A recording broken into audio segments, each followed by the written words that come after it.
Good evening all, जय जगन्नाथ। तो आज का लेक्चर हम लोग एक नया टॉपिक देखेंगे कि तुम्हारा द सेल। ठीक है, तो सेल क्या होता है, सेल के अंदर क्या क्या ऑर्गेनल्स होते हैं, उसका अलग अलग फंक्शन। तो इस वीडियो में हम लोग उसको कंप्लीट करेंगे। ठीक है, तो पहला देखो डेफिनेशन ऑफ सेल।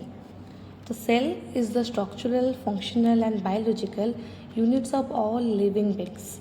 बहुत बार लॉन्ग क्वेश्चन है तुम्हारा what is cell and cell का डेफिनेशन, बहुत बार क्वेश्चन रिपीट हुआ है। तो देखो यहाँ पे, तो सेल क्या होता है, कोई क्वेश्चन पूछेंगे कि व्हाट इज सेल, तो क्या होता है, cell is the structural, functional and biological units of all living beings. जितना लिविंग बींग्स हमारा वर्ल्ड में है, सबका स्ट्रक्चरल फंक्शनल यूनिट कौन होता है, हमारा सेल। सेल नहीं होगा तो हम लोग एक लाइफ और ह्यूमन बींग्स या लिविंग बींग्स नहीं बन सकते हैं। तो ये सेल, सेकेंड पॉइंट देखो, ये cell can replicate itself independently. वो खुद के हिसाब से वो खुद रेप्लिकेट कर सकता है, इसीलिए they are known as the building blocks of life.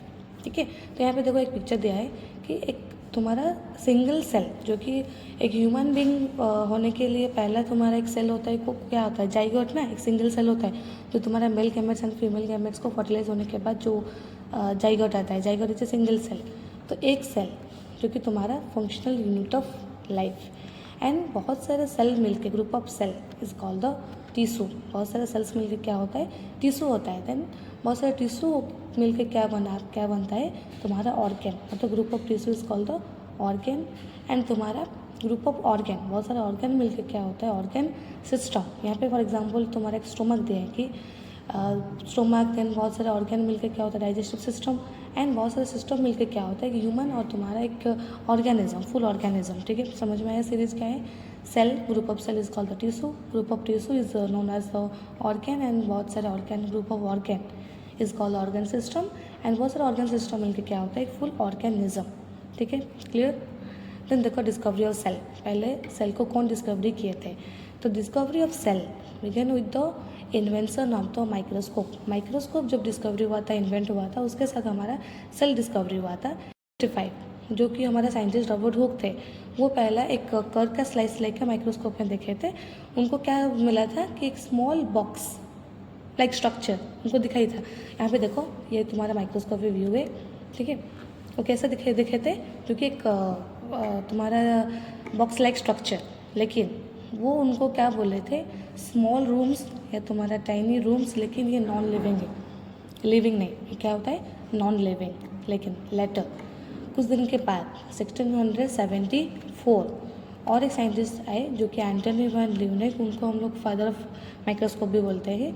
तो वो ऑब्जर्व किए थे, वो तुम्हारा जो बॉक्स लाइक स्ट्रक्चर्स था या तुम्हारा रूम्स लाइक स्ट्रक्चर्स था, वो मोटाइल है, मतलब वो तुम्हारा मूवमेंट कर रहा है, जो कि एंटनी वैन ल्यूनेक देखे थे। इसीलिए उनको वो क्या किए थे ना, लिविंग सेल्स देके उनको वो नाम दिए थे। ठीक है, for the first time using A more powerful microscope. मतलब एंटनी वैन ल्यूनेक जब आए, वो एक तुम्हारा हायर मैग्नीफिकेशन पावर में माइक्रोस्कोप में देख के उनको पता चला कि ये जो रूम्स लाइक स्ट्रक्चर या तुम्हारे जो भी बॉक्स लाइक स्ट्रक्चर्स है, ये क्या होता है ना, वो मूवमेंट कर रहा है, मतलब मोटाइल। तो मोटाइल कर रहा है, इसका मतलब ये तुम्हारा क्या है, लिविंग। देन वो उनका जो बॉक्स लाइक स्ट्रक्चर, उसका नाम क्या दिए थे, सेल। ये तुम्हारा छोटा सा हिस्ट्री है। Then types of cell. Cell का टाइप्स होता है based on the cellular structure. There are the 2 types of the cell, जो कि हम लोग स्कूल टाइम में भी ये पढ़ के आए हैं। एक तुम्हारा प्रोकैरियोट्स और एक तुम्हारा यूकैरियोट्स। यहाँ पे पिक्चर देखो, प्रोकैरियोट्स ये तुम्हारा, एंड ये तुम्हारा यूकैरियोट्स। ठीक है, ये दोनों का डिफरेंस क्या है हम लोग देखेंगे। तो difference between prokaryotes and eukaryote cell. Prokaryote cells में देखो, prokaryote cell have a true nucleus, ये उनका मेन डिफरेंस है। जो प्रोकैरियोट सेल्स होता है, उनके पास ट्रू न्यूक्लियस होता है। ठीक है, एंड जो यूकैरियोट सेल होता है, उनके पास फॉल्स न्यूक्लियस होता है, मतलब न्यूक्लियस नहीं होता है। किसी किसी का ऑर्गेनिज्म में न्यूक्लियस होता है, लेकिन वो तुम्हारा ट्रू नहीं होता, वो न्यूक्लियेट्स होता है। ये तुम्हारा पहला पॉइंट हो गया। सेकेंड पॉइंट देखो, they are the single cell. जो प्रोकैरियोट होता है वो सिंगल सेल तुम्हारा माइक्रो ऑर्गेनिज्म होता है। एग्जाम्पल जैसे कि आर्किया, बैक्टीरिया एंड साइनोबैक्टीरिया तुम्हारा प्रोकैरियोट का एग्जाम्पल में आएगा। एंड यूकैरियोट देखो, दिस ब्रॉड कैटेगरी। यूकैरियोट में बहुत सारे चीज़ आते हैं, जैसे कि प्लांट हो गया, फंगाई हो गया, प्रोटोजोन्स, एनिमल्स, सारे तुम्हारा आ जाएगा यूकैरियोट सेल्स के अंदर। थर्ड डिफरेंस देखो, प्रोकैरियोट का साइज़ कितना होता है, from 0.1 to 0.5 micrometre in diameter, मतलब बहुत छोटा साइज़ होता है किसका, प्रोकैरियोट का, जो कि average 0.1 to 0.5 micrometre in diameter, ठीक है। एंड यूकैरियोट से कितना होता है, देखो the size of the cell ranges between 10 to 100 micrometre in diameter. तो हमारा प्रोकैरियोट से यूकैरियोट सेल्स का साइज़ थोड़ा सा लार्ज होता है। देन नेक्स्ट पॉइंट देखो, प्रोकैरियोट जनरली रिप्रोड्यूस बाय, उनका जो प्रोडक्शन होता है बाय द बाइनरी फ्यूजन, जिसको हम लोग क्या बोलते हैं, एसेक्सुअल रिप्रोडक्शन। एंड यूकैरियोट्स तुम्हारा वो क्या करता है ना, और मतलब बोथ सेक्सुअली एंड एसेक्सुअली, दोनों टाइप में या दोनों मेथड में वो उसका रिप्रोडक्शन करता है, ठीक है। नेक्स्ट पॉइंट देखो, the hereditary material can either भी सर्कुलर डीएनए भी हो सकता है, तुम्हारा आरएनए भी हो सकता है, ठीक है। लेकिन यूकैरियोट में क्या होता है, हमारा linear DNA, okay. Next point, जो हमारा राइबोसोम प्रेजेंट होता है, प्रोकैरियोट में स्मॉल राइबोसोम होता है जिसको हम लोग 70s राइबोसोम बोलते हैं, एंड यूकैरियोट में कितना होता है, 80s राइबोसोम। तो ये जितना तुम्हारा 6 डिफरेंस हो गया प्रोकैरियोट्स एंड तुम्हारा यूकैरियोट्स का। देन सेल स्ट्रक्चर, हम लोग यहाँ पे एनिमल सेल्स का ही बारे में पढ़ेंगे, ठीक है। तो the cell structure comprise individual component with specific function essential to carry out life process. Life का जो भी प्रोसेस होता है, नॉर्मल प्रोसेस, उसको कैरी करने के लिए सेल्स के अंदर बहुत सारे अलग अलग ऑर्गेनल्स होते हैं एंड सबका अलग अलग इंडिविजुअल फंक्शन होता है। एंड दिस कंपोनेंट इंक्लूड, यहाँ पे 3 डिवाइड कर दिए हैं, सेल मेम्ब्रेन, साइटोप्लाज्म, न्यूक्लियस। उसको छोड़ के बाकी जितने ऑर्गेनल्स हो गए उनको हम लोग अदर सेल ऑर्गेनल्स में रखेंगे, ठीक है। तो धीरे धीरे बाकी हम जितना भी हम लोग सेल ऑर्गेनल्स यहाँ पे दिए हैं, या साइटोप्लाज्म, न्यूक्लियस, सेल मेम्ब्रेन, वो थोड़ा सा एक्सप्लेन करके हम लोग पढ़ेंगे, ठीक है। तो पहला देखो हमारा सेल मेम्ब्रेन। तो the cell membrane also known as the plasma membrane is a thin flexible outer covering of the cell.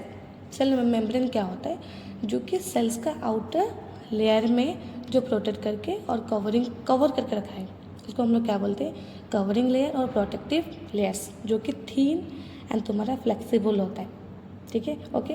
And also known as the plasma membrane. Second point, it is made up of 2 layers of phospholipid with protein. जो layers होता है, जो cell membrane होता है, cell membrane के अंदर तुम्हारा 2 layers होता है, किसका, फॉस्फोलिपिड लेयर एंड उसके साथ और कौन है, प्रोटीन, ठीक है। यहाँ पे पिक्चर देखो, ये तो हमारा 2 लेयर्स है, ठीक है। 2 लेयर्स में तुम्हारा ये जो देख रहे हो ना, पिंक पिंक कलर का हेड है और तुम्हारा येलो कलर का टेल है, उसको हम लोग क्या बोलेंगे, फॉस्फोलिपिड, क्या बोलेंगे, फॉस्फोलिपिड। एंड ये फॉस्फोलिपिड जो होता है उनमें तुम्हारा एक हेड होता है और एक टेल पार्ट होता है। हेड जो पिंक कलर देखो, और टेल में जो 2 टेल है येलो कलर का, ठीक है। एंड जो हेड होता है which is electrical charge and hydrophilic, and tail क्या होता है, no charge, that is the hydrophobic. याद रखो, हाइड्रोफोबिक का मतलब क्या होता है, जो तुम्हारा हेटिंग वाटर हेटिंग, ठीक है, इसलिए वो क्या होता है ना, अंदर में रहता है। एंड जो हमारा हेड पार्ट होता है वो हाइड्रोफिलिक है, इलेक्ट्रिकल चार्ज है उसके पास। तो हाइड्रोफिलिक जो होता है वो वाटर लविंग होता है, इसलिए वो तुम्हारा आउटर एरिया में रहता है। एंड जो हाइड्रोफोबिक है वो अंदर रहता है, क्योंकि वो वाटर को हेट करता है, वाटर को डरता है, ठीक है। तो सेल मेम्ब्रेन क्या हो गया, 2 फॉस्फोलिपिड लेयर है, वो फॉस्फोलिपिड लेयर में जो फॉस्फोलिपिड है, वो फॉस्फोलिपिड में एक हेड पार्ट होता है और एक टेल पार्ट होता है। हेड पार्ट में यहाँ पे कौन है, वो हाइड्रोफिलिक, एंड टेल पार्ट क्या है, हाइड्रोफोबिक, याद रखो ये। Then it separate the inside of the cell from the external environment. External environment से सेल को वो क्या करता है, सेपरेट करके रखता है, मतलब बाहर का कोई कंपोनेंट अंदर नहीं आएगा या अंदर का कोई भी कंपोनेंट बाहर नहीं जाएगा। And next point, it is selectively permeable. Permeable का मतलब क्या होता है, वो सिलेक्ट करके कुछ कुछ चीज़ को इन एंड आउट करने के लिए अलाउ करता है, सारे चीज़ को वो सेल्स के अंदर आने के लिए नहीं देगा। It is selectively permeable, that meaning it allows some substances, सारे substances नहीं, जो सेल को चाहिए, some substances to pass in and out while restricting others, जो चीज़ उसको नहीं चाहिए वो उसको restriction करेगा। नेक्स्ट पॉइंट देखो, it helps in maintaining the shape of the cell and protect it. Cell को प्रोटेक्ट करता है और उसको शेप प्रोवाइड करता है। विदाउट सेल मेम्ब्रेन, सेल के अंदर जो ऑर्गेनल्स होते हैं वो तुम्हारा एक्यूरेटली नहीं रह पाएंगे ना, तो इधर उधर तुम्हारा फ्लो हो जाएंगे। देन और उसका फंक्शन क्या है, it also plays a role in cell communication and transport of materials, ठीक है। तो सेल मेम्ब्रेन एक इम्पोर्टेंट कंपोनेंट है एंड उसका बहुत सारे फंक्शन होता है, ठीक है। तो सेल मेम्ब्रेन क्या होता है, उसका कंपोजिशन क्या है एंड उसका 3 या 4 फंक्शन याद रखना। देन देखो तुम्हारा साइटोप्लाज्म, ये भी एक मोस्ट कंपोनेंट है।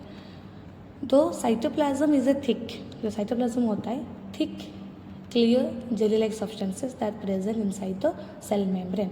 सेल मेम्ब्रेन के अंदर जो तुम्हारा थिक एक क्लियर एक जेली लाइक सब्सटेंसेस होता है उसको हम लोग क्या बोलेंगे, साइटोप्लाज्म। ओके देखो और रिपीट कर लो और एक बार। तो cytoplasm is a thick clear jelly like substances present inside the cell membrane, उसको हम लोग क्या बोलेंगे, साइटोप्लाज्म। तो cytoplasm contains all cellular constituent present between the plasma membrane and nucleus. मतलब तुम्हारा सेल मेम्ब्रेन एंड न्यूक्लियस को छोड़ के जितना सारे कंपोनेंट सेल कंपोनेंट है वो कहाँ पे प्रेजेंट रहता है, inside the cytoplasm. It can be divided, cytoplasm हम लोग डिवाइड कर सकते हैं, डिवाइडेड इनटू 2 पार्ट, एक तुम्हारा साइटोसोल और क्या है, ऑर्गेनेल्स, ठीक है। तो साइटोसोल क्या होता है, इज अ फ्लूइड। साइटोसोल क्या होता है, fluid portions of the cytoplasm. Cytoplasm के अंदर जो फ्लूइड पोर्शंस हो गया, जो जेल लाइक सब्सटेंसेस, जो fluid like substances, fluid portions को हम लोग क्या करेंगे, साइटोसोल एंड तुम्हारा एंड जो साइटोसोल होता है it is the site for the all cellular function. जितना सेलुलर फंक्शन होता है या सेलुलर रिएक्शन होता है वो तुम्हारा होता है साइटोसोल में। एंड साइटोसोल क्या है, जो हमारा फ्लूइड पोर्शन हो गया। एंड तो सेल ऑर्गेनल्स जैसे कि तुम्हारा माइटोकॉन्ड्रिया, एंडोप्लाज्म रेटिकुलम, राइबोसोम, जितना तुम्हारा सेल ऑर्गेनल्स रहेगा उसको हम लोग क्या करेंगे, सेल ऑर्गेनल्स में अलग कर लेंगे। एक तुम्हारा साइटोसोल और क्या है, organelles. A fluid filled with the cytoplasm, जो तुम्हारा साइटोप्लाज्म या तुम्हारा साइटोसोल में जो फ्लूइड पोर्शन है उसको हम लोग क्या बोल सकते हैं, मैट्रिक्स। एंड उसका फंक्शन क्या होता है, it helps maintain the pressure inside the cell. Cells के अंदर जो प्रेशर होता है वो प्रेशर को कौन मेंटेन करके रखता है, तुम्हारा matrix. And also ensure the cell organelles endogenous shrinkage and burst. क्योंकि सेल के अंदर कोई फ्लूइड नहीं रहेगा तो क्या होता है, जो सेल ऑर्गेनल्स होता है वो श्रिंक हो जाएगा, तो उसका नॉर्मल फंक्शन वो नहीं कर सकता है। इसलिए उसको नॉर्मल कंडीशन में रखने के लिए कौन हेल्प करता है, हमारा मैट्रिक्स, जो कि सेल्स के अंदर जो फ्लूइड पोर्शन होता है। ये हो गया तुम्हारा साइटोप्लाज्म। नेक्स्ट देखो न्यूक्लियस, जो कि very most important component inside the cell. तो क्या होता है देखो, nucleus is the largest organelle in the cell. Short question, तो सेल्स के अंदर कौन सी कंपोनेंट है, कौन से ऑर्गेनल सबसे लार्जेस्ट है, आंसर है तुम्हारा न्यूक्लियस। तो nucleus contain the genetic material of cell and तो तुम्हारा डीएनए, ठीक है। क्योंकि न्यूक्लियस के पास क्या होता है, जेनेटिक मटेरियल स्टोर होकर रहता है, तो यहाँ पे हम लोग क्या देंगे, डीएनए, जो कि it send signal to the cell to grow, mature, divide and die.